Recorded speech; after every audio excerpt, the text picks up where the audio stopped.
Quand un pionnier ouvre la voie, tout le monde peut enfin jouer au super génie et prétendre pouvoir mieux faire que lui.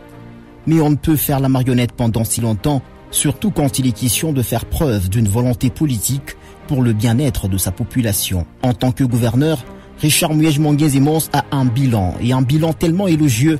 Il faut le dire en toute simplicité et humilité, Richard Muyej-Manguez-Mons est un gouverneur remarquable, un acteur politique avisé et réellement soucieux de répondre présent aux appels incessants de ses compatriotes.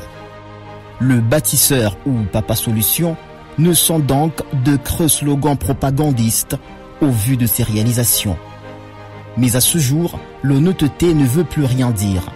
Très maladroitement et même ridiculement, on tente à tout prix de s'approprier les réalisations de cet homme, faute d'impressionnantes depuis son départ. Le siège de l'Assemblée provinciale du Lualaba, le centre de négoce, l'aérogare, la route bypass et son projet d'échangeur, ajoutez-y le pavillon présidentiel et tant d'autres projets, constituent la cible de cette démarche honteuse et totalement antipatriotique. Asseyez-vous confortablement et laissez-vous emporter pendant 30 minutes dans ce rapide qui circonscrit l'empreinte du bâtisseur que la haine de l'homme ne peut effacer.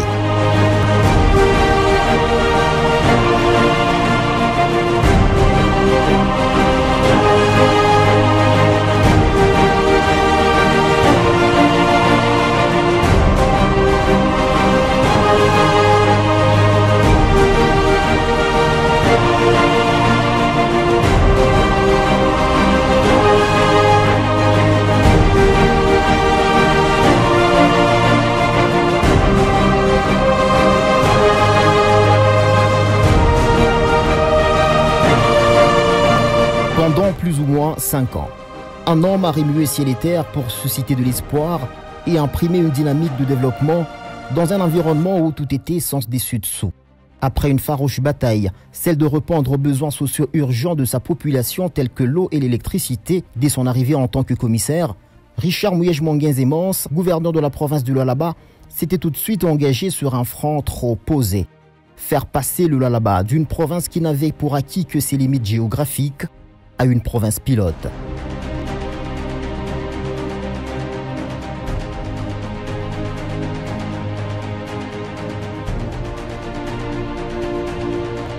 Une chèvre à la tête d'une multitude de félins perd de la guerre, alors qu'un lion à la tête d'un troupeau de brebis la gagne. Richard Muyej-Manguez-Mons est ce lion, prêt à tout pour protéger son Lualaba et faire profiter à ses fils et filles de ses ressources. Richard Muyej-Manguez-Mons devient commissaire au Lualaba en 2015. Quelques années plus tôt, les Lualabais venaient de perdre le plus emblématique de leurs établissements scolaires publics, parti en fumée, l'Athénée de Kolwezi. Il sera parmi les tout premiers chantiers du secteur éducatif de Richard Muyej-Manguez-Mons. Après sa totale réhabilitation et plusieurs ajouts, l'école porte le nom de Ewabora. C'est la plus belle école de Kolwezi.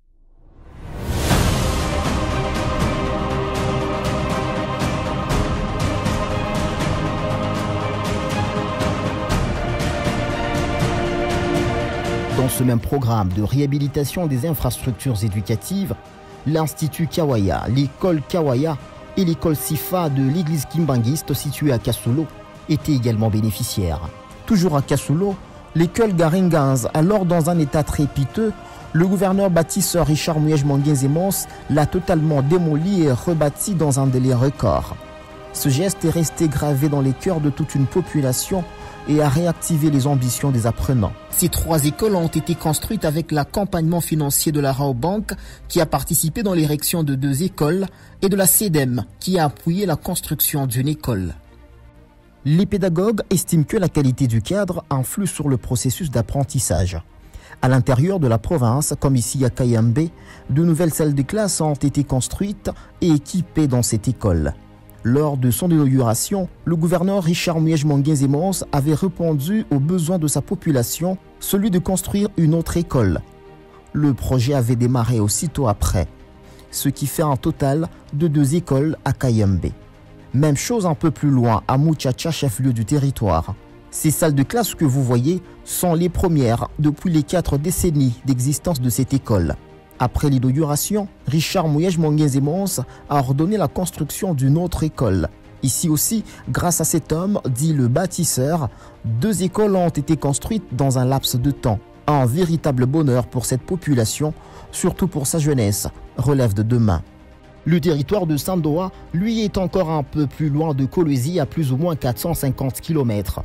Richard Mouyej Monguenzé-Mons a fait réhabiliter l'Institut des développements industriels et agricoles, IDIA son sigle, alors qu'il n'existait que 2 noms, depuis de nombreuses années.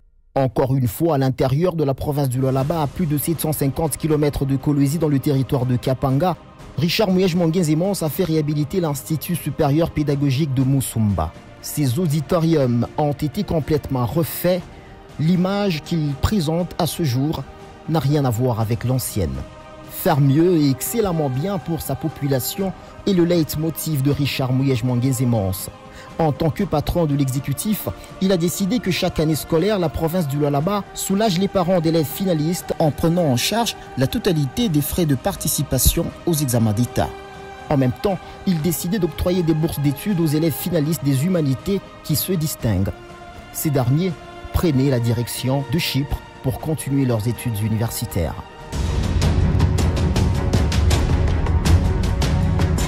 L'histoire retiendra également que Richard Mouyej Monguenzé-Mons incarne le souci de l'excellence et l'a nettement exprimé à travers les amphithéâtres modernes érigés à l'université de Kolwezi et dans les institutions supérieures, à savoir l'ISTA et l'ISTEM. Garnis d'écrans géants dernière génération, de ces amphithéâtres, les étudiants peuvent acquérir du savoir d'un animateur de cours, quelle que soit sa position géographique sur le globe.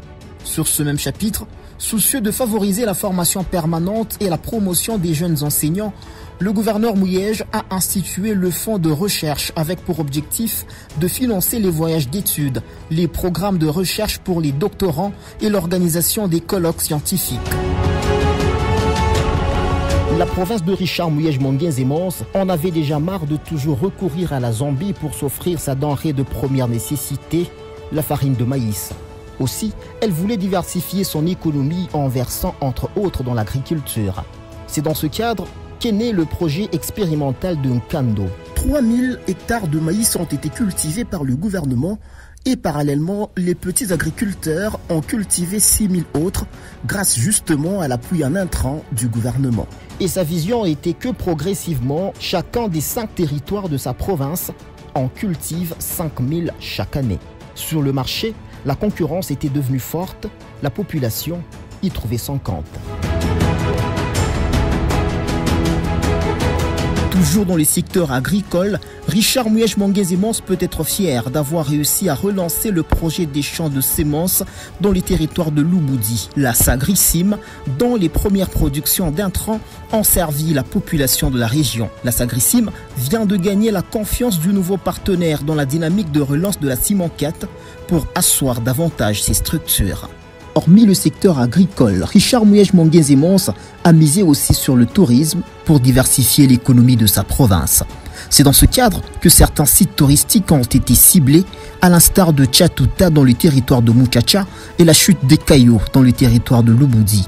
Pour ces projets, le gouvernement a basé sa stratégie sur le partenariat public-privé. Plusieurs réunions et visites ont été effectuées. C'est d'ailleurs dans ce cadre qu'il a produit en collaboration avec NeoCity, une maison d'édition de France, le Petit Futé, un manuel de 144 pages dans lequel l'inventaire des sites d'attractions touristiques a été présenté. Lui-même, fils d'une mère vendeuse au marché, Richard Mouyej Monguenzé-Mons a toujours eu une énorme considération pour ces femmes battantes. Pour améliorer leurs espaces de travail, des marchés ont été construits. Entre autres, le marché Kanzenze, le marché Mouyej, le marché Kanina, le marché Mutoshi et un autre marché dans le territoire de Lubudi. Comme présenté dans l'introduction, le paradoxe entre l'immensité des richesses et le vécu quotidien de la population était énorme à l'arrivée de Richard Mouyej Monguenzé-Mons. L'eau et l'électricité étaient des denrées rares. Il fallait donc un coup de pouce magistral aux services étatiques déconcentrés, à savoir la SNEL et la Régie des eaux pour soulager la population. Adduction d'eau par-ci, forage des puits par-là, transformateur par-ci, tirage des lignes électriques et achat des équipements nécessaires par-là. L'apport était tout simplement de taille. Parmi les villes récemment créées en RDC figurait Kassaji. Elle est la deuxième ville de la province du Lualaba. Ce nouveau statut a conduit Richard Mouyej Manguin-Zemons à entreprendre très rapidement les travaux de construction de la mairie et des résidences de maires. Aujourd'hui, c'est chose faite. Cette entité territoriale décentralisée est en train de se transformer petit à petit pour ressembler à une véritable ville. En même temps, il fallait viabiliser l'administration de la police locale en lui offrant un cadre de travail digne. C'est chose faite. Ipate sura ya ville, tutoke musura ya cité, twende musura ya ville. Haina vile effort ya kwanza inapaswa tujenge mairie ya Kassaji, tujenge mabiro ya mairie, tujenge mabiro ya polisi, tujenge mabiro ya maservisi mbalimbali na tujenge manyumba ya wale wakuwa watadirije vile ya Kassaji. Haina vile bandugu.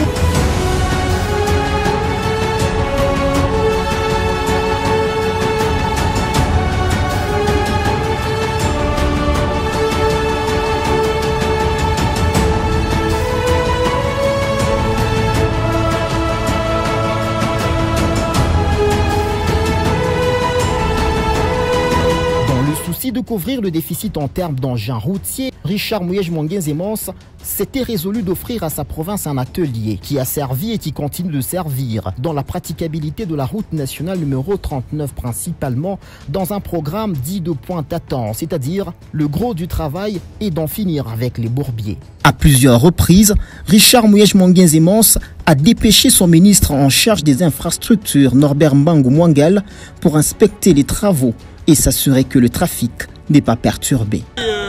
Certainement très content de l'évolution. C'est la route qui va aller jusqu'à Dilolo. Il y a, comme vous le savez, deux sociétés qui ont été choisies.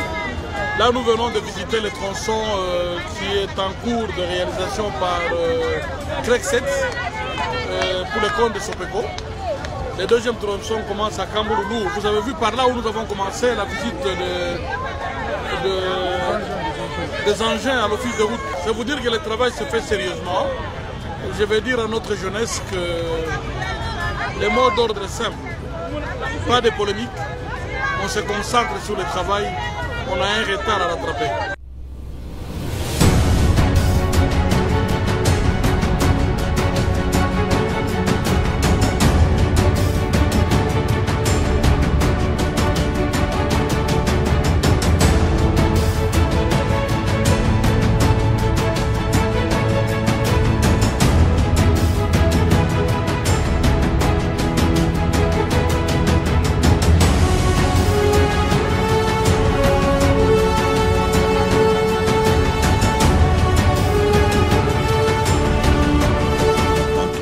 Je suis très content de la manière dont la route est arrangée. Je viens de faire Kolwezi-Kassaji, la route est en bon état. Je viens de faire Kassaji-Dilolo, jusqu'à Divouma, tout est bien arrangé et la brigade est en train de faire du bon travail. Je suis vraiment très content.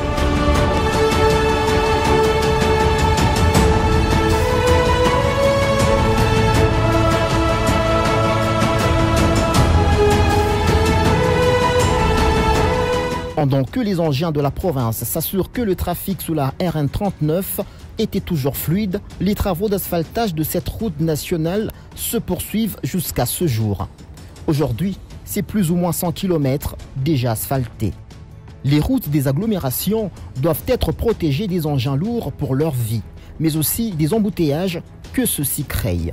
Pour ça, Richard Mouyej Manguin-Zemons a décidé de créer la route de contournement dite bypass. Longue de plus ou moins 20 km, cette route évite aux engins lourds, surtout ceux qui transportent les minerais dans les entreprises, d'emprunter les routes des agglomérations pour entrer ou sortir des entreprises. Dans ce même souci d'éviter les embouteillages, Richard Mouyej s'est résolu d'élargir le tunnel. Cet ancien rendez-vous des bouchons de la ville a vu son espace être doublé. Il s'appelle depuis le 30 juin 2020, date de son inauguration, Pont de l'Alternance. C'était la plus technique des infrastructures routières de la province. Une autre route emblématique et certainement l'une des plus belles de la ville, construite dès le début de la prise de fonction de Richard Mouyej, c'est l'avenue du 30 juin. Ce petit boulevard mène vers l'Institut technique Mutoshi et la cité Gécamine qui porte le même nom. Autrefois, un véritable chemin de calvaire pour les chauffeurs et même la population, depuis quelques années maintenant, conduire sur cette route est un véritable bonheur. Voici la chaussée Joseph Kabila Kabange. Presque enclavée, la cité Gécamine Kapata a été reliée au centre-ville grâce à elle. Elle exprime la volonté de Richard Mouyej à répondre positivement aux cris de détresse de sa population, d'où ce célèbre surnom Papa Solution. À l'instar de la cité Gécamine Kapata, la cité Gécamine Lulu était également enclavée. Autrefois, se rendre au centre-ville n'était pas une décision hasardeuse pour cette population, étant donné l'impraticabilité de la route. Il fallait attendre l'ère Mouyej pour tourner cette page sombre de l'histoire. Ce trajet de plus ou moins 18 km qui se parcourait pendant plus ou moins une heure, se parcourt entre 15 et 20 minutes sans arrêt, parce que la route est totalement asphaltée. Il est important de souligner que grâce au gouverneur Richard Mouyej Mongenzemos, plus d'une dizaine de routes ont été asphaltées, telles que l'avenue Bondo, Boussanga, de l'hôpital, du théâtre, des sports, du 30 juin, l'avenue Likasi, Lualaba, Lukuni, Mama Mujinga, Mama Yemo, l'avenue Manono, Mukulueshi, Okito, Katakokombe, l'avenue Sablière, l'avenue Salongo, Sekebanza, Ikuku, Kasenga, l'avenue Lusanga, Mwero, Kafankumba, Kasombo, Lubudi, Kazembe. La liste est loin d'être exhaustive. En somme, Richard Mouyej Mongenzemos, c'est 950 km de routes réhabilitées entre 2016 et 2020, soit 190 km par an. Dans ce total, il y a 150 km asphaltés, 200 km en cantonnage manuel et 600 km en terre battue. Le délabrement des routes en terre qui se manifeste à ce jour est justement dû à l'absence de l'entretien depuis bientôt 2 ans.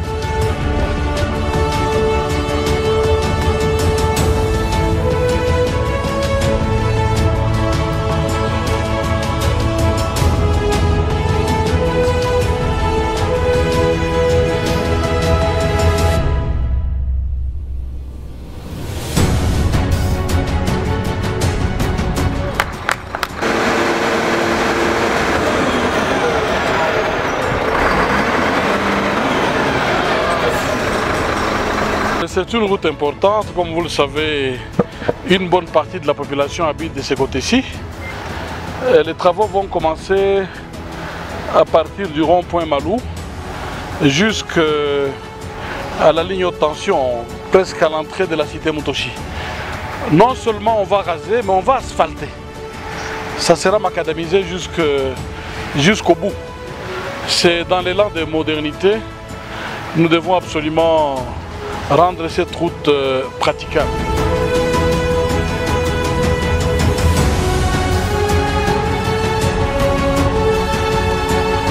La construction du petit boulevard ou de l'avenue du 30 juin est partie du rond-point de l'Indépendance. Ce rond-point est une référence de la ville. Sur cette place, devenue un lieu d'attraction pour la population, est résumée un tout petit peu l'histoire du pays et de ses animateurs clés. De Kasavubu à Tshisekedi passant par les Kabila, Mobutu ou Lumumba, ces personnalités sont immortalisées pour cette jeune génération et les futurs. Dans l'encablure du rond-point Mwangeji se trouve l'hôpital général de référence Mwangeji. Autrefois considéré comme un mouroir et cadre hospitalier pour pauvres, Richard Mouyej Mongenzemos est venu changer la donne en le réhabilitant, ensuite en le plaçant au sommet de tous les hôpitaux tant publics que privés de la province, grâce aux équipements médicaux de la récente technologie. Dans la même enceinte de l'hôpital général de référence Mwangeji, un centre de diabétologie a vu le jour. L'idée est de favoriser une meilleure prise en charge des diabétiques, ainsi limiter les décès qui surviennent faute de celle-ci. Une clinique VIP a également vu le jour. Arrivé comme commissaire, Richard Mouyej Mongenzemos et ses collaborateurs ont partagé un même bureau exigu dans un hôtel-restaurant de la place. Ils ont ensuite transité par l'ancienne résidence de maire qui a fait office de gouvernorat pendant 2 à 3 ans. Pendant ce temps, l'hôtel du gouvernement poussait comme un champignon dans un quartier autrefois périphérique. C'est l'actuel gouvernorat qui abrite aussi les ministères. revendiquant la tenue non rotative de la conférence minière et d'autres assises similaires en RDC qui normalement sont présidées par le chef de l'État. Richard Mouyej Monguenzemans a fait ériger un espace de travail du président pour de telles circonstances qu'il a nommé pavillon présidentiel. Ici, le président peut retrouver plus ou moins un confort digne de son rang pour ses audiences. Je suis émerveillé et surtout la ville telle qu'elle est en train de s'étendre, c'est vraiment une chose merveilleuse. C'est la première fois que j'arrive en Colombie, je suis vraiment ébahi. Merci. Le gouverneur Richard Mouyej Monguenzemans a également lutté pour que la Banque centrale du Congo ait un cadre somptueux de travail dans sa province, en lui offrant l'espace pour ses infrastructures et en convainquant les dirigeants de construire leurs bureaux et appartements selon le standing fixé par la province. À ce jour, l'hôtel du gouvernement, le pavillon présidentiel, la Banque centrale du Congo, vus côte à côte, font de ce site une véritable merveille. Je suis agréablement surprise. Je pense que le gouverneur a mis la barre très haut. Et c'est ça qu'on veut. On veut un Congo qui soit meilleur, un Congo d'excellence, comme le veut le chef de l'État. Et je pense que le gouverneur a entrepris, les initiatives qu'il a entreprises ont réalisé juste ça. Donc, c'est-à-dire mettre des critères qui soient d'excellence. Et je suis extrêmement impressionnée, que ce soit l'architecture, que ce soit la qualité des matériaux qui ont été utilisés, que ce soit la vision du gouverneur est exactement à épouser la vision du chef de l'État.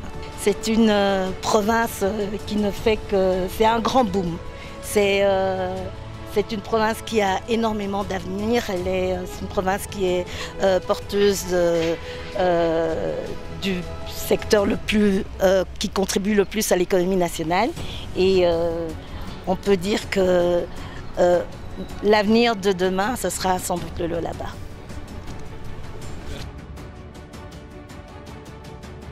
Les empreintes de Richard Mouyej Monguenzemans sur le Lualaba sont indélébiles lorsqu'on est face à des réalisations de grande envergure telles que cette assemblée provinciale du Lualaba. Les deux bâtiments, c'est-à-dire celui qui abrite les bureaux administratifs et celui qui abrite la grande salle de plénière, mettent en vogue l'esprit bâtisseur de Richard Mouyej Monguenzemans. Ici, chaque député aura son bureau de travail, ses collaborateurs aussi. C'est une exception par rapport à toutes les provinces de la République. Dans le Lualaba de Richard Mouyej, les exceptions ne tarissent pas. L'homme a osé relever le défi en construisant une aérogare moderne. L'édifice est à sa phase de travaux de finissage. D'ici septembre, elle sera toute prête pour usage et sera la plus belle de la République. Nous sommes venus rendre visite au gouverneur de la ville. D'abord pour lui présenter nos civilités parce que nous venons d'arriver de Lubumbashi. Et aussi faire un état des lieux avec lui sur les projets de construction de la nouvelle aérogare et de l'allongement de la piste de l'aéroport de Kolwezi. Comme vous devez le savoir, c'est en partenariat avec la RVA, donc la province de Lualaba construit ça en partenariat avec la RVA.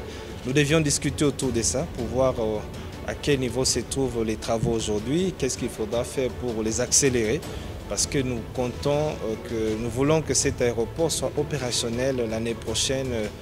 C'est d'abord une initiative de la province du Lualaba, c'est ce que nous devons dire. Et le gouverneur, comme un grand visionnaire, a été très content de recevoir la délégation venue de Kinshasa pour essayer encore de donner un coup de pouce. Nous avons évalué ce qui a été fait, ce qui reste à faire et comme ça que nous sommes avec les ministres pour aller sur le terrain, voir ce qui est tenté d'être fait pour essayer de donner un coup de pouce. Sur ce projet par exemple, il y a tant de gloire à tirer pour certains qui vont jusqu'à offrir de fausses informations à la population selon lesquelles Richard Mouyej Monguenzemans n'avait disponibilisé les fonds nécessaires pour son achèvement alors qu'il avait obtenu d'Equity Bank la quasi-totalité du financement de cette aérogare. Le contrat existe bel et bien. Allez-y comprendre l'envie de nuire derrière certains sourires.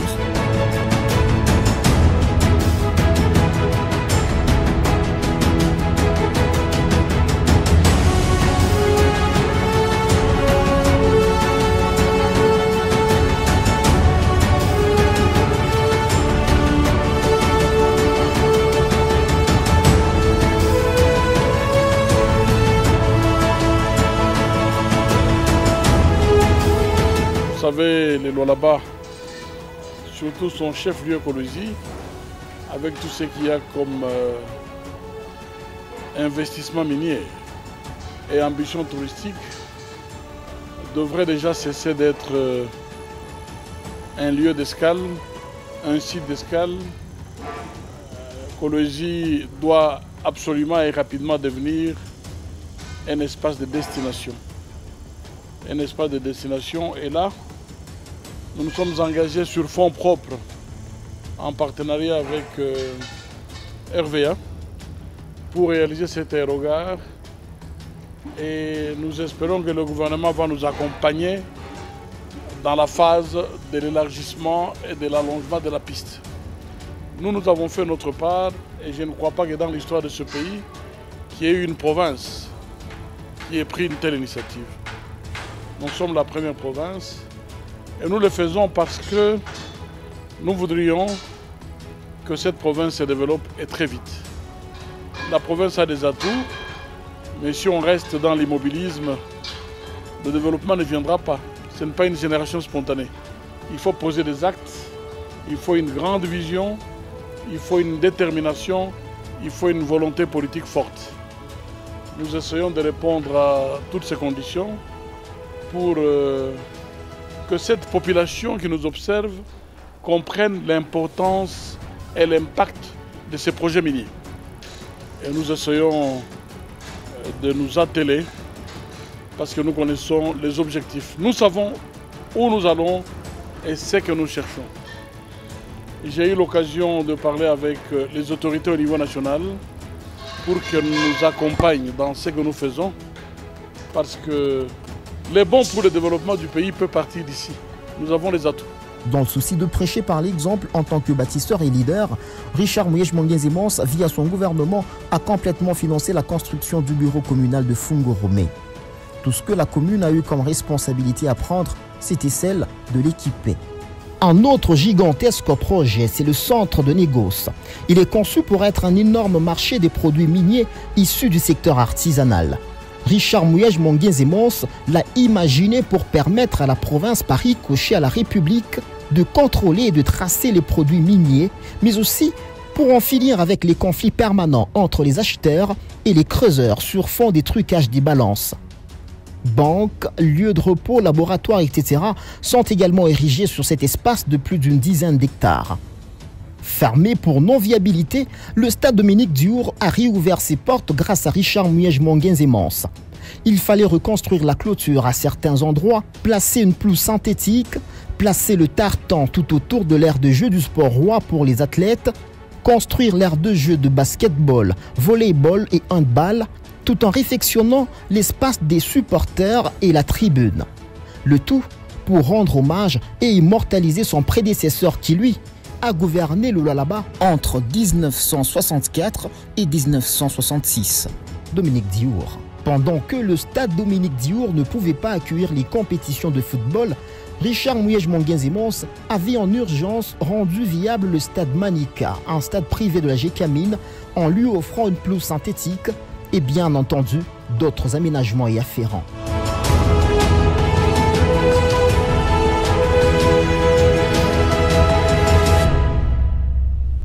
La construction, la reconstruction et le développement vont de pair avec la sécurisation des personnes et de leurs biens. Le gouverneur Richard Mouyej-Mongenze-Mons l'a très bien compris. Il n'a pas lésiné sur les moyens pour garantir ce droit fondamental à sa population. Il a fait de cette question sécuritaire son cheval de bataille. Pour réussir ce pari, il a dû renforcer les lignes des hommes en uniforme. Vous ne le saviez peut-être pas. Dans l'histoire de la PNC, dans le volet de la formation, on retiendra que l'une de ses récentes promotions au centre de Kassapa a été baptisée Promotion Mouyej parce que le recrutement et le financement ont été réalisés par la province du Lualaba sous le leadership de son vaillant gouverneur. Allez-y apprécier le sens patriotique très élevé de cet ancien ministre national de l'Intérieur. C'est tout simplement admirable et exceptionnel. Ensuite, il a mis sur pied avec l'accord du général d'armée Célestin Mbala en CCO, entendez, Centre de contrôle des opérations. Il s'agit là d'un contrôle vidéo de tous les points chauds de la ville à partir des locaux de la police nationale congolaise.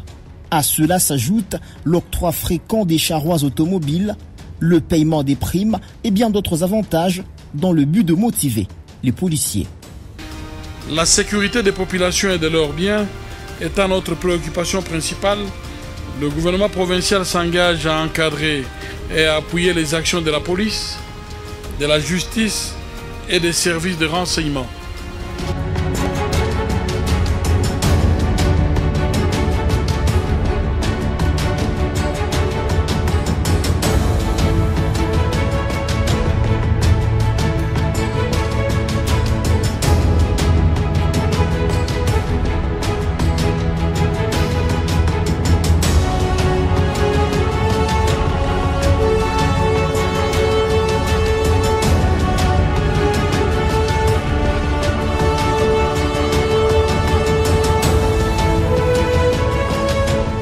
Le développement du Congo aussi, nous connaissons le code qu'il faut faire pour que le Congo se développe.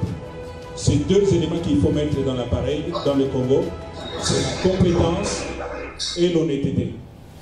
Justement, la chance du Lualaba aujourd'hui, c'est qu'ils ont à la tête de la province un homme qui a ces deux qualités. C'est un homme compétent.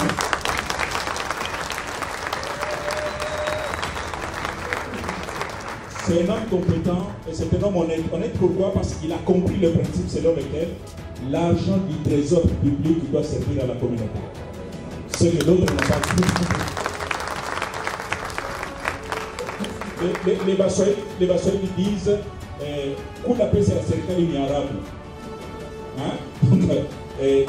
Détourner l'argent du trésor public, c'est un sacrilège. Et les gouverneurs lièges ont compris cela. Aucune province au Congo n'est pauvre.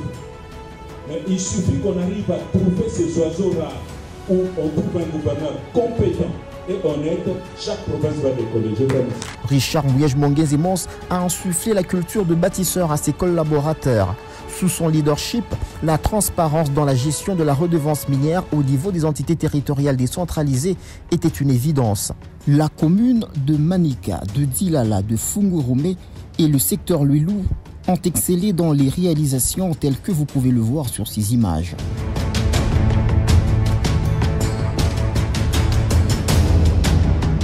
Le gouverneur me soutient à 100%.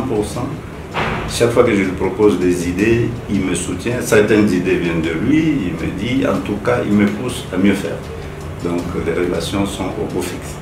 Nous lui jetons des fleurs. Lui, il était des entités territoriales décentralisées. Et quand on a eu cette redevance, quand lui il était là, c'était pendant son premier mandat. Et il nous prodiguait toujours des conseils d'être un bon gestionnaire. D'être un bon gestionnaire pour que la population puisse bénéficier de cette redevance minière. C'est ainsi qu'aujourd'hui, moi je ne l'appelle pas gouverneur, je l'appelle le grand baobab de la province du Lualaba. C'est grâce à ces initiatives, c'est grâce à ces conseils qu'aujourd'hui nous nous sommes lancés sur la même longueur d'onde pour suivre ce qu'il est en train de faire dans le cadre de développement. Par la vision du gouverneur de notre province, nous avons développé un protocole, lequel protocole fait que la commune de Manika est bénéficiaire d'une redevance de 20% qui nous vient de la commune de Dilala. C'est ainsi que nous pouvons dire aujourd'hui et affirmer sans crainte d'être contredit.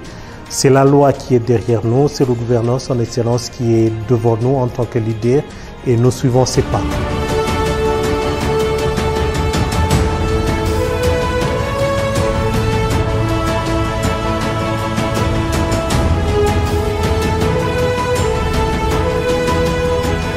Aujourd'hui, la province du Lualaba, c'est la province phare de la République.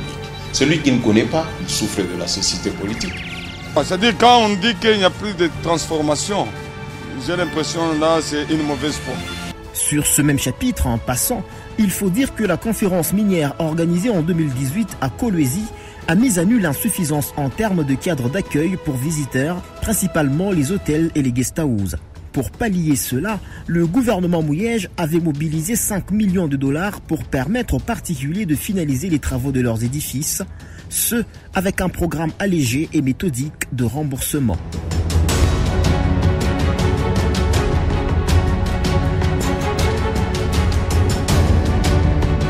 L'exemple vient d'en haut, dit-on.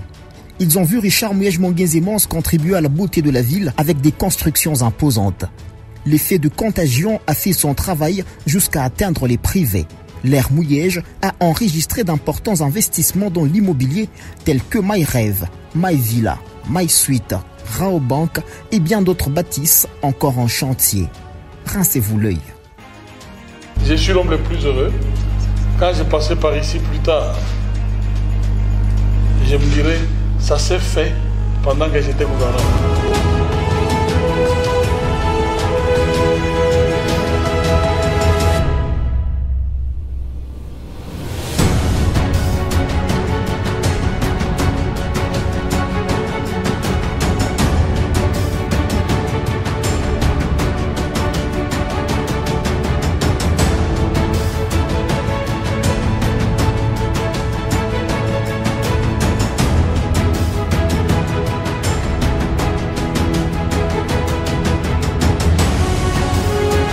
Nous nous sentons honorés par tous ceux qui adhèrent à la dynamique des bâtisseurs que nous sommes.